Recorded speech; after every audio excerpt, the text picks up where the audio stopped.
Peace, family. Welcome to another episode, Underground Railroad Productions. This is your host, Brother Rich, and I'm back with the living legend himself, Professor Griff. Welcome back to the show, brother. It's a pleasure to be back, Your Royal Highness. Yeah, let me reiterate what I was saying, man. You have a certain kind of admiration on a few different levels at the places that I kind of frequent, man. It's like you have a mystique. You have people that watch from afar and just curious about who you are, and you have this growing curiosity among people as to know, like who is Brother Rich. So what you're doing, man, is working, Brother Rich. Definitely, I definitely appreciate the love and support from people all over the place, man, tuning in every week, for the last couple of years with me and Professor Griff.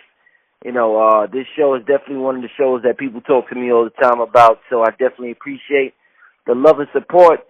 Griff texted me earlier today. We was thinking about several shows, and Griff alerted me to the P and the D challenge, and that is the PG version. Yeah. I don't want this video to get flagged and people miss out on the whole message. But you guys know what we're talking about. It's a sexual challenge, talking about what you would do, if you a dude for the P, or if you a lady, what would you do for the D? And a lot of, it was covered by a lot of black people, celebrities, regular black people, and it got a lot of people asking a lot of questions about the state of black people's mentality. It's funny, this challenge came about around the same time on Netflix, Def Jam, they have their 25-year anniversary for Def Comedy Jam. And I was watching all the comics, Chris Rock, Kevin Hart, Martin Lawrence, Dave Chappelle, Steve Harvey, you name them, black comic, they was there. And I'm thinking about how much we into comedy, and I'm thinking about what people were saying about the challenges. There's two sides. They say there's two sides to every coin, Griff. So I gotta get your opinion about what's going on, because a lot of people think, Griff, we don't take nothing serious. The world could be coming to an end. We could be on the Titanic, Griff, and there's gonna be three dudes making some jokes before drinking some liquor, smoking a little weed before the ship sink. So people feel as though we jokesters, and this is why we don't have no power in this system. Another group of people, Griff, think that this is what we do to survive. This is why we not going around killing people. This is why we not going around doing what we see other people do, because we have the gift to just laugh it off. My baby mama, me and my baby mama, we in the shelter, I'm going to just laugh it off. I ain't got money for this, I'm going to just laugh it off. Whatever happens, we have the ability just to tune out the problem sometimes, it seems, and just make a joke out of the situation or make light of the situation. So some people see it as a gift we have, some people see it as a curse we have. Professor Griff, this D and this P challenge, talking about what I'm going to do for it, I'll die for it, I'll do this for it, I'll do that for it. What's your takes on the mentality of people at this time with everything going on, Griff? Talk to me, brother. I think, Brother Rich, it's very hypocritical, man. I say it's hypocritical. Before I make that statement, let me just say this. I love Erykah Badu. I'm going to say it again. I love Erykah Badu. I love Erykah Badu. I don't love Erykah Badu more than I love my wife, but I love Erykah Badu. Erykah Badu is beautiful to me. She's a beautiful artist, very creative, very clever. If I honestly had to say, am I a fan of anyone, I can honestly say I'm a fan of Erykah Badu. I will go to the concerts, and I have. I would support her if I'm in a position to support her, and I listen to her music. So, yeah. But I don't see what people are up in arms about. I understand one side saying poor taste, poor judgment, bad move on her part, because the young women that look up to her might follow that lead and think it's all right that she's promoting that kind of promiscuity, which I said to myself, wow, if Kevin Hart and all of the comedians you just named are among all of the comedians that I've ever heard, all of them have some raunchy, dirty, X-rated jokes somewhere in their routine. Am I right or wrong? Mm-hmm. But we will laugh at the jokes, repeat the jokes, can make memes about the jokes, take clips about the jokes and pass it around to our friends. We laugh it off, and nothing ever happens. It seems like there's aspects of the conscious community and other aspects of the black community that have taken Erykah Badu and put her at the top of this whole matriarchal kind of system that they set up in their mind that Erykah Badu is supposed to be the queen mother of. And Erykah Badu ain't never signed that contract to do that. You understand what I'm saying? So when I first saw it, I laughed. I said, oh, shoot, okay. Then I saw it again, and I was saying, okay, that was kind of clever. Because I'm a grown-ass man. I can take that. You understand what I'm saying? And I understand where they're coming from. And I can kind of laugh it. I can kind of laugh it off. That ain't the next Erykah Badu single she putting out. It was comedic. It was funny to me. She did it with a damn comedian. That ain't the worst I've ever heard in reference to someone making fun of the genitalia or whatever, or what goes on in the bedroom, or what they would like to do. So that was, to me, was equivalent to Richard Pryor's album, That Nigga's Crazy. You understand what I'm saying? That was equivalent to a couple of things Dick Gregory said. That was equivalent to a few people that are out there now that we've come to know and respect. So I didn't look at it like Erykah Badu did something wrong. I got a text from a brother, man, says, man, I lost all respect from Erykah Badu. I said, why? He said, man, did you see that P&D challenge? I said, yeah, why? And I had to ask the brother, I said, brother, aren't you grown? Why did that bother you? I said, bro, you ever watch a porno flick? Yeah, man. But I'm saying, man, sit down, man. Sit down with that madness. If you didn't take it and put it in the category right under Kevin Hart and some of that other stuff, some of the, I'm talking about the vulgarity, I'm talking about the subject matter, whatever. And I'm like, all right, but if I'm a fan of Erykah Badu, this ain't too far-fetched. You understand what I'm saying? She did baby number 4 for the D. You understand what I'm saying? I'm like, okay.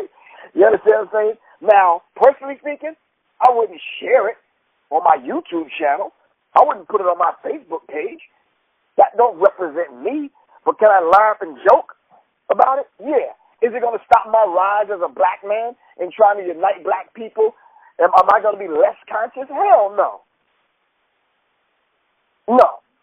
So that's just my take on it. Some people that I saw talking about this, they too damn stiff, man. It's like some of them same women I'm talking about the sociopaths that talk about this and the psychopaths that talk about this.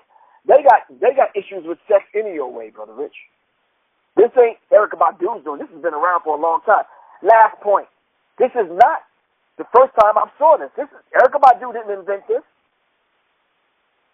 And she did it with a comedian. So I'm like, oh, okay, she's just joking. I get it. I got it. I've heard dirtier jokes. And you have too, Brother Rich. Right or wrong? Yeah. I've heard dirtier jokes in the church and in the mosque and at the lunchroom table in high school. But because it's Erykah Badu, all of a sudden now there's an issue. Stop that, man. Stop. So I know what kind of comments I'm going to get up to this clip. Oh, man, Professor Griff lost his soul. He a sellout. He a coon. Say that, man. Say that. Yeah. Do you think, usually, some people feel as though a society can elevate no higher than the state of its woman. Women are the first teacher. So when our women are up there doing this and the children, we live in a culture that's already hypersexualized. And when our women go up there and they behave on Instagram and they behave in this manner, it sends a clear message to the youth, to the little girls and little boys that this is the norm. It's not just in your entertainment. We all, feel this way about sex. So a lot of people, like you said, are condemning Erykah Badu, and there's some people will say that, Professor Griff, you're taking the simp approach to the situation. Professor Griff, you're looking at it. To you, Professor Griff, they may feel as though black women, you're acting as if black women are above reproach. Some people may take the Tommy Sotomayor route, where they are harsh on the woman for the way they behave, calling them ratchet, calling them hoes, calling them this, calling them that, because they feel as though as long as you sugarcoat what the women are doing, we're never going to get anything solved. You can't sugarcoat it, pat them on the back, and tell them it's okay. This is the first teacher of my child. We have to let her know when she's acting ratchet. What would you say to a person who approaches it from that perspective, Professor Griff?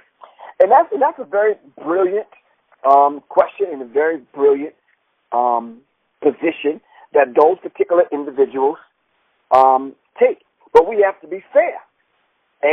Erykah Badu is an artist, and she's very sensitive about her shit. She told us that. You understand what I'm saying? I put Erykah Badu's information in my lecture when she talked about window seat. Broke it down on a metaphysical, esoteric level. Even so much so when she walked out in the street of Dallas naked and got shot down and blue blood came out of her body. That's it, group think, and we broke that down successfully to get people to understand. Erykah Badu was doing some deep shit way before deep shit was even deep shit. So I'm saying to you, did we all give her the praise then, and now do we strip her of her crown now simply because she's talking about a subject which we all talk about, whether we do it in at the water cooler at work or whatever? Erykah Badu has always done some controversial stuff. And I'm not skating and skirting the issue. Erykah Badu, in my eyes, is a brilliant, conscious artist. Erykah Badu, in my eyes, off record, Erykah Badu, in my eyes, is not ashamed that she has 3 baby daddies, man. She's not ashamed of that. If Erykah Badu was artist, Erykah Badu would tell most of them to kiss her black ass. Okay, Brown. But you understand what I'm saying? So I'm saying to you, how many of them same women listen to Erykah Badu? How many of them same women have learned and extracted information from Erykah Badu to inform and fine-tune their consciousness? All right? I am not going to throw Erykah Badu to the wolves. I'm not going to throw her under the bus. I'm not going to cast her aside because she's a lot larger than a 1-minute, 2-minute clip with her and a comedian talking about an adult subject to adult people. I don't have an issue discussing this particular topic with my daughters. All right? Anytime they want to discuss it. It's a teachable moment for me. And yes, I am the guardian of little girls. Yes, I am the guardian of my daughters and the women that are under my particular sphere of influence and guidance. So I'm not skirting the issue. All of what you said that people have said, Brother Rich, is absolutely true. The black woman is the mother of civilization, and young women look up to Erykah Badu. But if we can't look at Erykah Badu when Erykah is in her brilliance, the same way we look at her when she's being funny, off the cuff, whatever, then we're doing ourselves a disservice. Because I'm going to tell you, bro, and I'm going to be very upfront, frank, and honest, man. To be honest with you, catch Griff on an off night when I'm telling jokes. Especially if I'm around Flavor Flav, you may hear any goddamn thing. In some cases on this show, you have. Right. I'm just keeping it a buck, man, for real, man. Serious. So, Griff, is it sexist for a person, and let me ask you personally, if you hear a brother walking down the street, brother may be 19, he's technically what they call legal, and the brother's like, man, and you just overhear a conversation, and the brother's like, man, damn, I need some pee. I need that box. Yo, bro, I'm backed up, man. I need something, man. I'm trying to get something. I want to get something tonight, bro. Let me holler at a couple of shorties, da-da-da-da. And you might laugh it off, and you might say, you know, kids will be kids, but let's, you know, change that, and let's say that your daughter's friends, 19 years old, is having the same type of conversation, and you hear 5 young ladies talking about how they hot and horny for the D. They're 19 and they want to have sex. They're looking to engage in sex, so they don't want to call a new dude. What they say, numbers on the board. They don't want to add extra numbers to what they already got. So they want to call a dude that they already did something with. So, but they just hot and horny. And is it wrong for, let's say, yourself or somebody else to be outraged by the female's conversation, but not outraged by the male's conversation? Because it's okay for a guy to be a guy or a boy to be a boy, but it's not okay for a girl to talk about, you know, to get on her little Kim shit and talk about how she wants to be? Is that sexist, Professor Griff?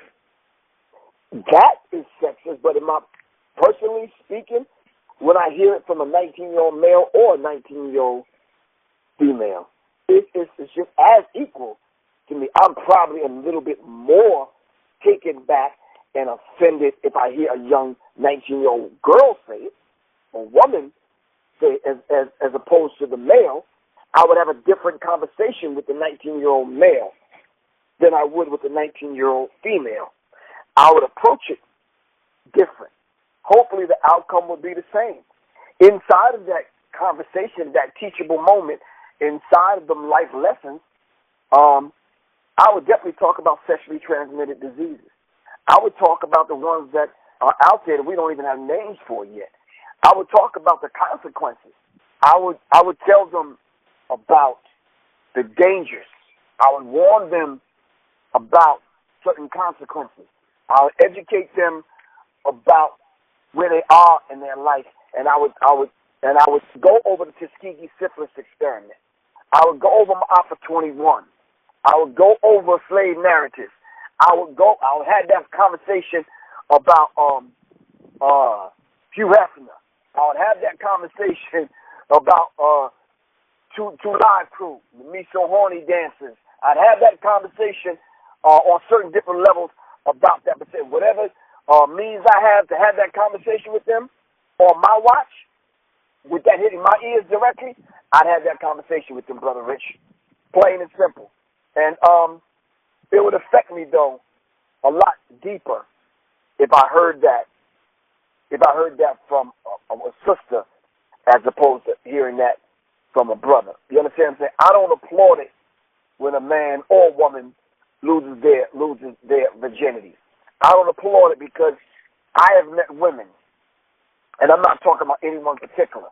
I have met women that lost their virginity at 12 and 13. I've met women that have babies at 14. So that's very critical. And I would have that conversation, man. And maybe a mom that's listening to this can say, you know something, now is the time for me to go back to the back bedroom and have that conversation with my daughter. You understand what I'm saying? Let's not be foolish about this, Brother Rich. Young girls are listening on YouTube. They hear this, and they heard what Erykah Badu had to say. But it's our duty and responsibility to teach our children, not Erykah Badu. Because there's things on the internet that are 10 times worse coming from comedians and just coming from people in general. Do we hold them accountable like we got to hold Erykah Badu accountable?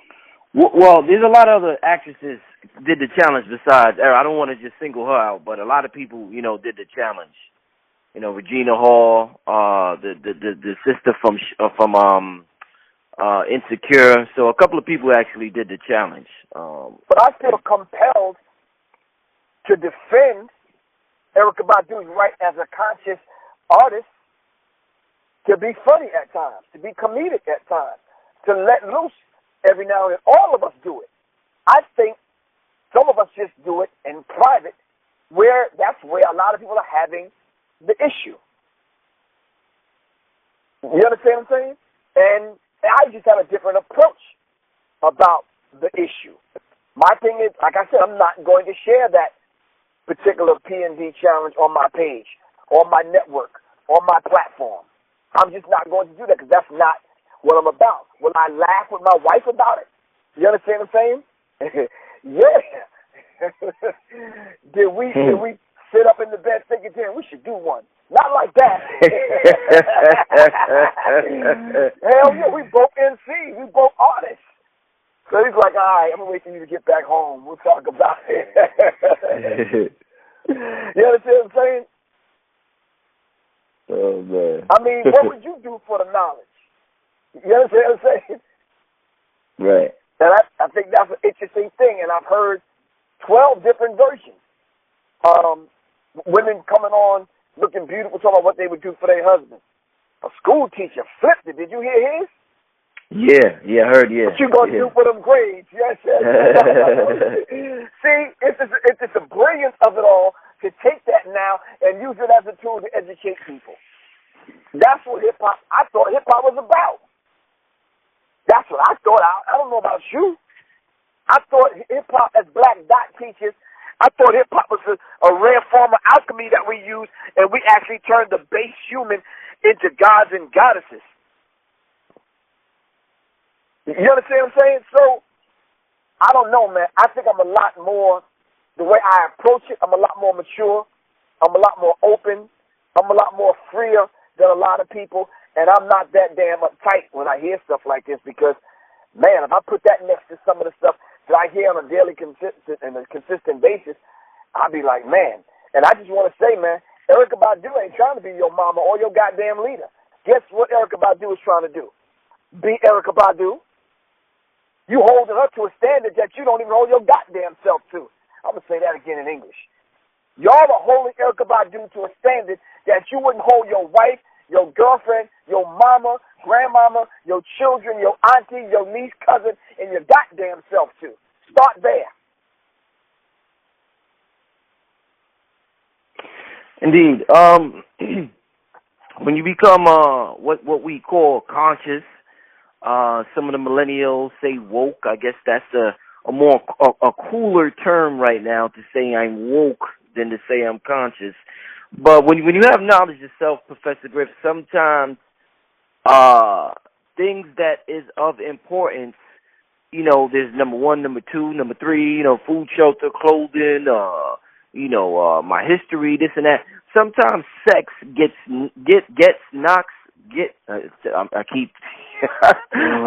can't talk to that. Sex gets knocked to the bottom, Professor Griff. And it's at the bottom of the list for a lot of people who have knowledge of self. And they feel as though people who are dead and asleep, sex is at the top of the list. That's of utmost importance. Why do you think it seems as though the more knowledge you get, sometimes sex comes at the bottom of your list of what's important? And because of that, there's a lot of unsatisfied women out there because the brothers ain't putting it down because they feel as though that's not as important, or there's a lot of unsatisfied men out there because the women aren't putting it down because they feel as though that is low level root chakra type of behavior. Well, Brother Rich, you do have to look at it from different perspectives. And I'm growing accustomed to even using that terminology. I'm saying to you, Brother Rich, when I came into getting knowledge of self, the sex thing was the first thing, Brother Rich. Because I had to stop eating certain things because it's going to affect certain aspects of who and what you are. You understand what I'm saying? The discipline. In martial arts, you had to control your urges. Hold on. You had to control your urges and your desires, Brother Rich. And that center, that low energy vibration had to be addressed. So I don't know how these brothers are getting knowledge of self and where they're going to get knowledge of self, but that's just a real dynamic when I got knowledge of self. And then I think with these different schools of thought, it teaches you discipline. And you have to be able to control the sexual desire. You have to be able to control the urge for food.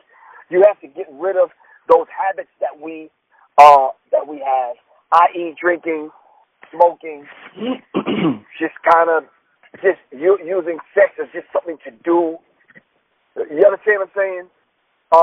Like when you hear black people talk, yo, what'd you do for your birthday, man? You didn't have a birthday? It's like, yeah, hung out, man. I got fucked up.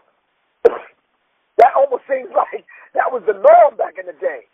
Mm-hmm. So, like, what do you mean you got fucked up? Yeah, man, shit, man. I couldn't even remember the next morning. Like, God damn. I used to look at that like, why would you want to do that to yourself? They're like, man, get out of here, Griff. You a square, man. Well, get out of here, Griff. You just on that martial arts shit, on that Muslim shit. You on that black shit.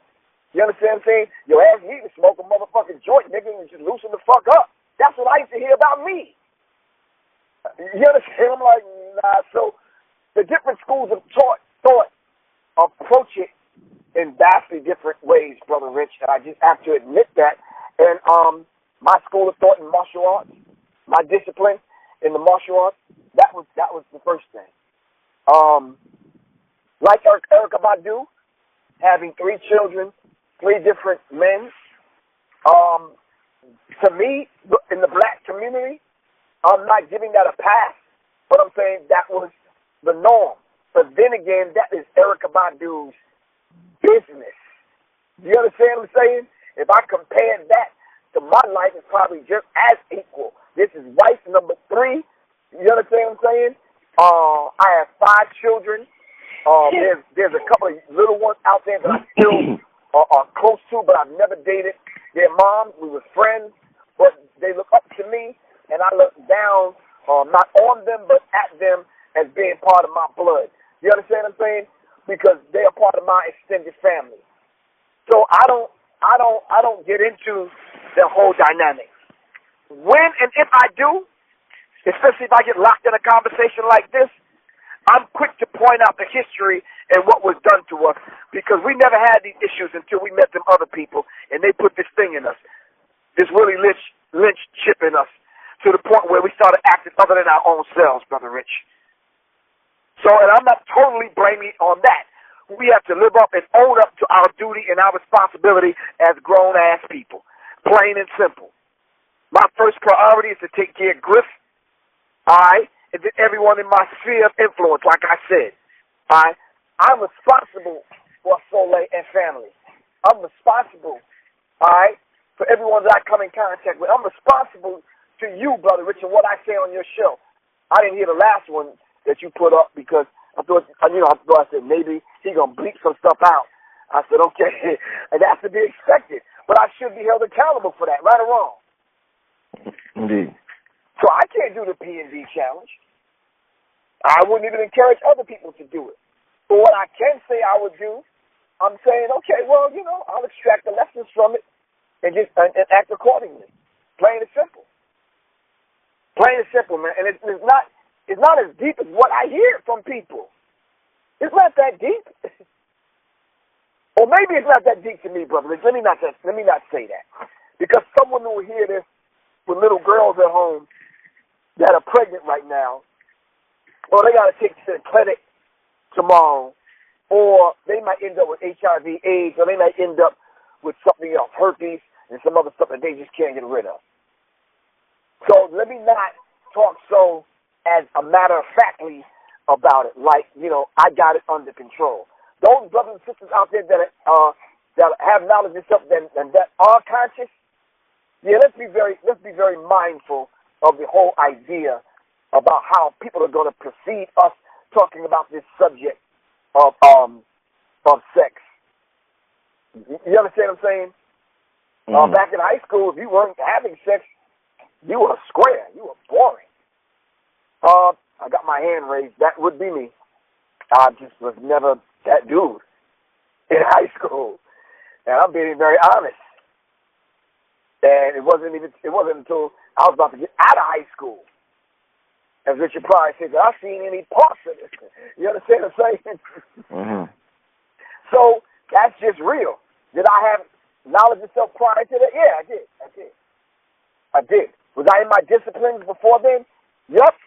In martial arts, and I was in a couple of organizations.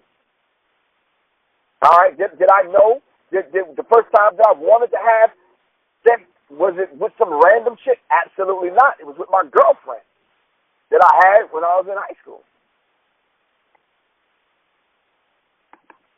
So that's just the reality of it, man. So brothers that are that have knowledge of self, I think we should teach and then teach again from those life experiences. Indeed. Young people will look at you like you try to go to talk to them about weed and smoking weed and all that kind of shit. If you ain't never got high before, they may fuck out of you. You don't even know what it's like, and you try to come lecture me. That's their attitude. Am I right or wrong? So yeah, I'd like to have that conversation about sex with some of these young people because I think I've had it before. You understand what I'm saying? Last question, Professor Griff. Do you think is it dangerous for everybody out there listening? You know, whether they're young or whether they're old. Do you think it's dangerous to suppress your sexual desires? Is it dangerous if I know I'm horny and if I know, you know, there's good women out there that are willing to give me some, or for the woman out there, you know, she may be horny, but there's good dudes out there that, you know, she could possibly, have sexual encounters with, but I constantly, you know, not engage in a sexual act. Do you think that can possibly harm a person to stray away from sex for whatever reason? No, that's a high form of science that our people taught. The whole idea of ejaculation as opposed to ejaculation. I teach that. It's a high form of discipline when you can refrain from having sex and discipline yourself, your being to discipline yourself and operate on and vibrate on a higher frequency and on a higher plane. Yeah, that's an art in and of itself that I think we've lost. And I think if it wasn't for this world, this wicked world that we live in, I think most of us would operate on that plane. And plus, it just decimates our ranks, man, when we're promiscuous and we loose. And you got brothers, young brothers, beautiful, handsome, young, strong brothers, man, get their wings clipped like Lil Wayne and other people, man. Get their wings clipped at 14 years old because we approach sex from a very low vibration. Sex is supposed to be beautiful. It's been given to us by the Creator so we can reproduce and procreate. But the way we're introduced to it is on a low vibration, man. So that restraining and reframing from sex and having it when we should be having sex is an art that's lost, man. Every master teacher that have come in front of us have to have that subject with us. Everyone. Layla Africa, Scott Whitaker, Phil Valentine. All of the master teachers, man, just to name a few. Dr. Francis Gus Wilson said men should wait until we're of age, till we mature, late 30s, damn near 40, before we start having children. Then add 2, no more than 3, and separate them maybe 2 to 4 years apart. And wait until you psychologically developed, emotionally developed, before you start having children. And this is a deeper science, man, coming from our ancestors and coming from our elders. This is a deep science. But we perverted it like the slave master that trained and taught us this madness, man. Now we have women all up on social media, you know, talking about all kind of stuff in reference to sex. No guidance, no one holding them accountable. All right, I'm saying to you in a nutshell, we should be able to take this P&D challenge from Erykah Badu, use it as a teachable moment. I would never, as a father or a grandfather, shirk my duty and my responsibility and say that it's okay for us to have this conversation without mentioning the fact that we shouldn't or should use it, as a teachable moment to those of us that have lost our way when we're in this particular world, man, because we have, man. We have. A lot of people are just not going to be like Professor Griff and wait until you late teens, late teens, to start having sex. You understand what I'm saying? And then wait until you have a girlfriend or a wife or whatever. That's just my personal story. I'm just saying to you, a lot of women that are listening to this right now lost their virginity at 13 and 14 years old. To men that knew better.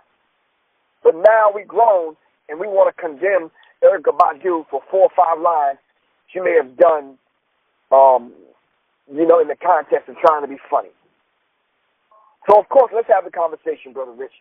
And I applaud you for even wanting to talk about it. All right?